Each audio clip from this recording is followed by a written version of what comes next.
Coucou mes toutes belles, donc ça sera un tutoriel maquillage aujourd'hui. Je parle pas très fort parce qu'il est presque 22 h du soir et je filme cette vidéo à cette heure-ci parce que cet après-midi j'ai pas pu. Voilà, en ce moment c'est un peu difficile de faire des vidéos l'après-midi. Et du coup je profite que j'ai un petit peu de temps rien pour moi à vous consacrer pour faire cette vidéo. Voilà, donc je vais utiliser une petite palette, donc c'est une petite palette petit prix que j'ai eu chez Saga. C'est quand j'ai acheté ça? Le mois dernier, je crois, début du mois dernier ou avril, je sais plus, avril ou mai, je sais plus du tout. Et c'est une petite palette de la marque W7, c'est la Seduxed. Alors niveau packaging, vous allez me dire qu'elle ressemble étrangement à la palette comment ça s'appelle, Sultry, c'est ça, de chez Anastasia Beverly Hills. Le packaging est vraiment exactement le même. Franchement, c'est très ressemblant. Et à l'intérieur, vous allez voir que c'est vraiment très ressemblant. Voilà comment se présentent les couleurs. Et je trouve vraiment que ça y ressemble énormément. Pour moi c'est un niveau packaging, niveau coloris, c'est le dupe parfait. Après niveau pigmentation, moi j'ai swatché la palette sur mon bras et j'ai vu des vidéos, parce que moi je n'ai pas la Sultry de Anastasia, mais j'ai vu des vidéos et je peux vous dire que niveau pigmentation, ça n'a rien à voir avec la HB. La HB est beaucoup plus pigmentée. Celle-ci n'est pas très pigmentée. Il y a des très beaux fards, mais d'autres qui vont être pigmentés, d'autres qui vont être beaucoup moins pigmentés. Voilà. En même temps, pour le prix, faut pas... Enfin, après, parlons de prix, elle est vendue chez Saga à 12,50 €. Je trouve que c'est un peu cher, 12,50 €. Je pense que c'est peut-être plus au niveau packaging, parce que je peux vous dire que sur le site de Make Up Revolution, vous avez aussi un dupe niveau couleur, mais pas niveau packaging. Et apparemment, c'est très pigmenté. En même temps, je n'ai pas de doute là-dessus, puisque Make Up Revolution, leurs palettes sont vraiment topissimes et les fards sont vraiment très pigmentés. Donc moi, je trouve que vendre une palette comme ceci à 12,50 €, c'est un peu abusé, moi je trouve, parce que je suis sûre que ils auraient pu la vendre un peu moins cher. Je sais pas, la mettre à 7-8 €, mais pas à 12,50 €. Enfin bref. La vendeuse me l'a recommandé, me l'a conseillé, m'a dit oui, elle est pigmentée, vous allez voir, vous n'allez pas être déçus et tout. La première fois que je l'ai utilisée, je vous avoue que j'étais un peu déçue. Je me suis dit oui, bon Charlène, t'aurais mieux fait de garder ton argent et plutôt de passer commande, acheter une palette plus sur Make Up Revolution que chez Saga, de la marque, surtout la marque W7. Mais je connaissais pas du tout cette marque là, donc je ne savais pas du tout ce que ça valait. Et puis c'est quand c'est dimanche, j'ai voulu me remaquiller avec pour la deuxième fois, lui redonner une deuxième chance, et je vais réaliser un maquillage vraiment très joli. Et je vais justement essayer de recréer ce maquillage là avec vous, parce que je trouve que on peut faire des choses vraiment très jolies avec cette petite palette.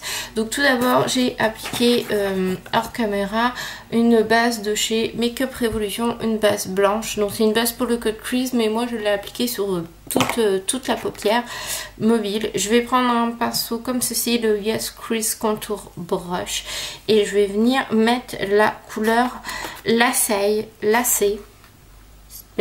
couleur mat, couleur chair, et en fin de compte ça va venir fixer le produit tout simplement. Je vais venir poudrer en fin de compte notre base à paupières.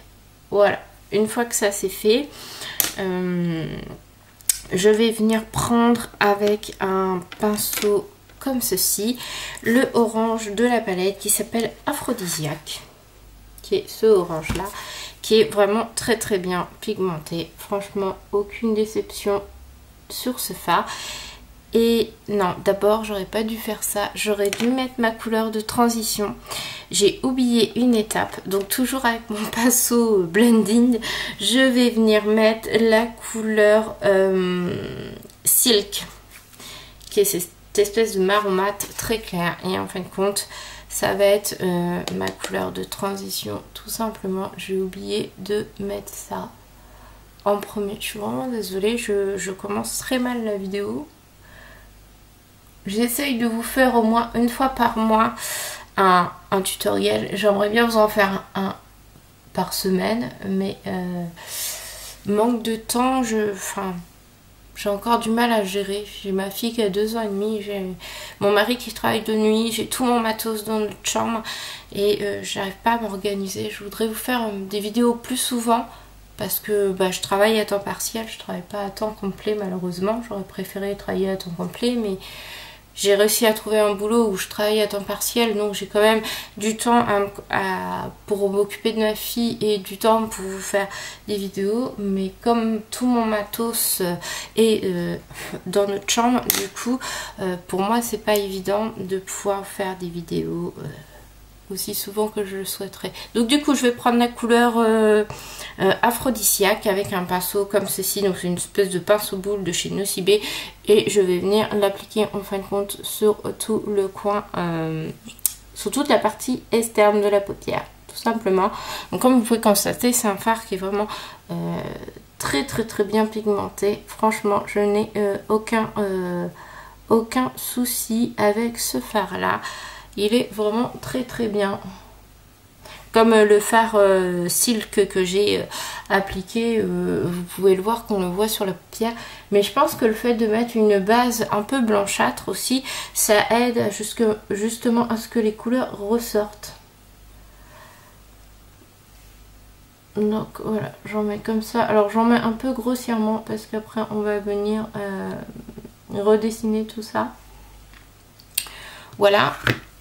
Je reviens tout de suite. Alors hors caméra, je voulais mettre mes scotch, mais ma fille m'a piqué mon scotch. Je mets toujours des scotch et du coup, je l'ai pas trouvé. Donc c'est pas grave, je vais essayer de me guider sans guide.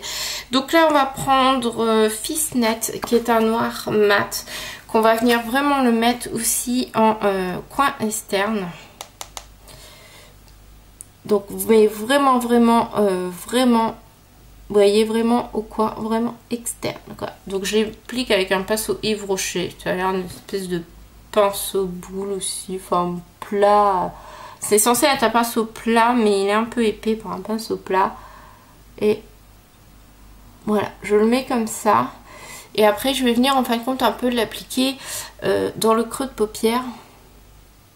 Légèrement. Vous voyez, je tapote comme ça. J'espère ce que je fais, ça fait bien. Je n'ai pas mis guide, alors ça me fait chier.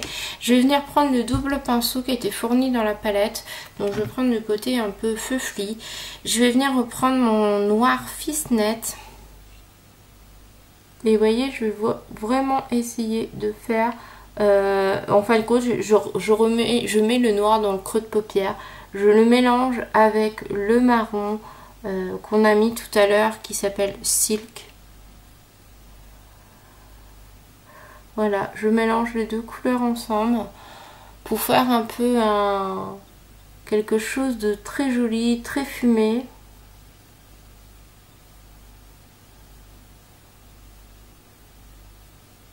Hop, je reviens. Alors j'en ai profité hors caméra pour peaufiner un peu le creux de paupière. Donc je vais reprendre notre pinceau boule pour réappliquer le aphrodisiaque, qui est ce magnifique orange très pétant. Ah, j'adore ce orange, il est super. Il est bien pigmenté en plus. Voilà.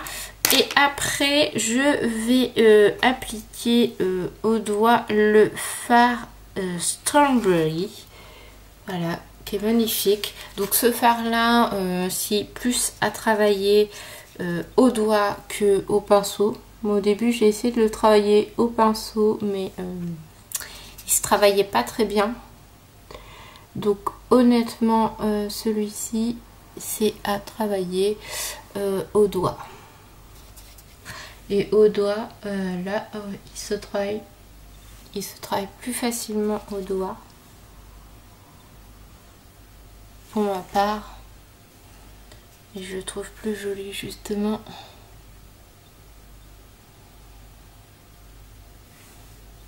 Voilà. Je vais en remettre un peu là. Donc voilà ce que ça donne déjà. Et vous voyez, à force de le travailler, je trouve que mon swatch a beaucoup plus de pigmentation. Et pourtant, je peux vous dire que la première fois que j'ai swatché la palette, je trouvais que les fards n'étaient pas du tout pigmentés. Surtout celui-ci. Et là, je viens juste d'enlever l'excédent de fard. J'ai fait un swatch sur mon bras et je le trouve plus pigmenté qu'avant. Donc j'ai l'impression qu'en enlevant la couche supérieure en fin de compte du fard, on arrive à avoir quelque chose de plus foncé niveau couleur. Donc franchement je suis super contente parce que là c'est ce fard orange pailleté, je l'adore. Alors je viens le mélanger avec notre aphrodisiaque. Je veux faire en fin de compte une sorte de dégradé de couleur. Voilà. Hop, je reviens. Donc, voilà ce que ça donne pour le maquillage des yeux.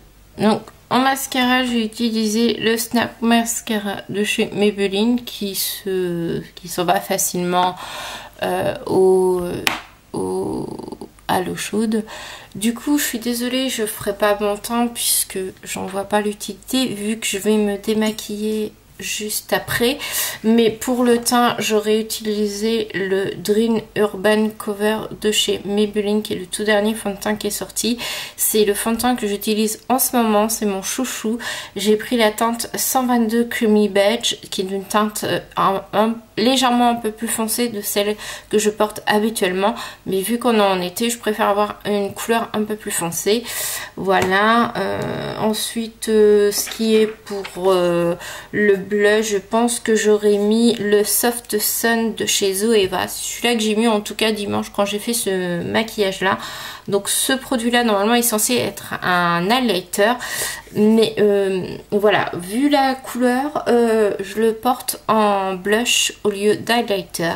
C'est un très très beau rose marbré. Ils me font vraiment penser au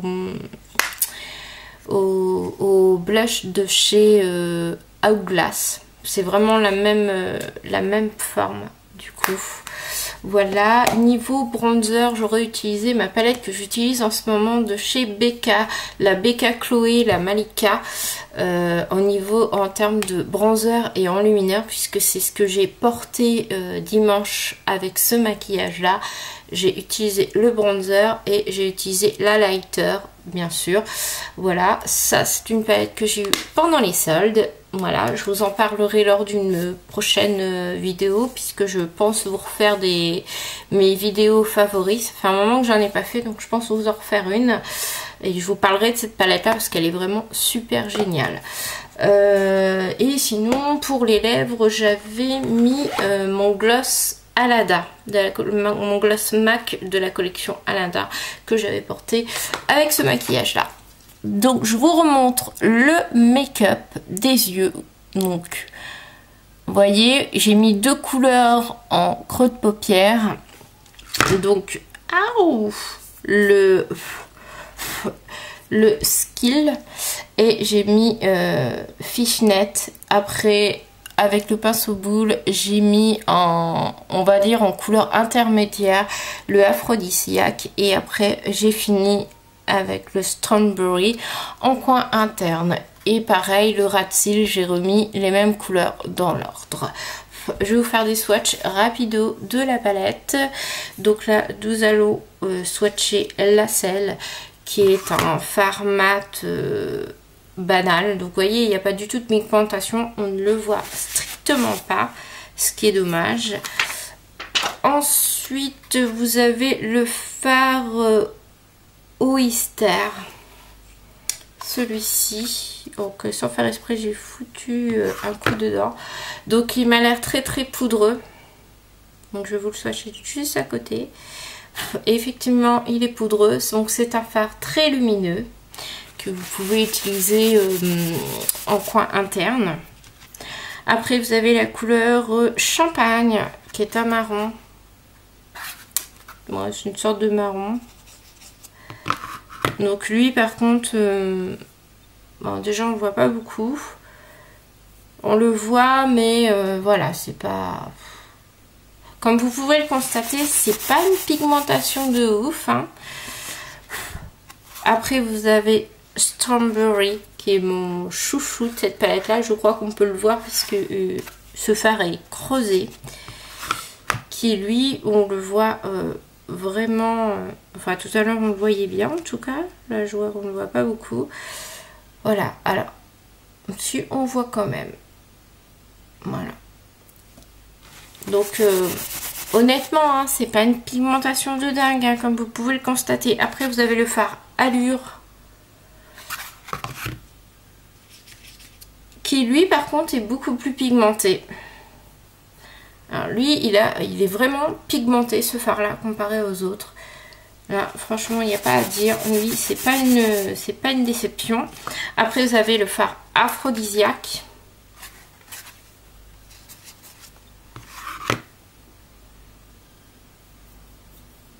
Voilà, qui lui est pigmenté. Un fard mat pigmenté, il n'y a aucun problème, il se travaille très bien. Après vous avez le fard Skill, qui lui honnêtement se voit pas beaucoup. Il est juste là. Vous voyez, on ne voit pas beaucoup. Donc là, je vous ai fait les swatchs de la première rangée. Donc on va passer à la rangée du dessous. Donc on a Désir, qui est comme ça. Donc j'espère que lui, on va le voir. Lui, il est pigmenté, il n'y a aucun problème. Nous avons Touch. Ok, ce fard là. Voilà, là où j'ai mon doigt. Alors, fard pigmenté. Mais, je vous le dis, hein, ils sont poudreux. Hein. Après, vous avez le fard Illicite. Celui-ci qui est là. Qui m'a l'air pigmenté, ma foi. Et effectivement, il y a de la pigmentation. C'est au rendez-vous.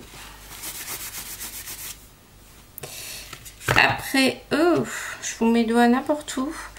Nous avons Vamp, qui est un marron très très foncé. Qui est comme ça. Donc lui, il est très poudreux, archi poudreux.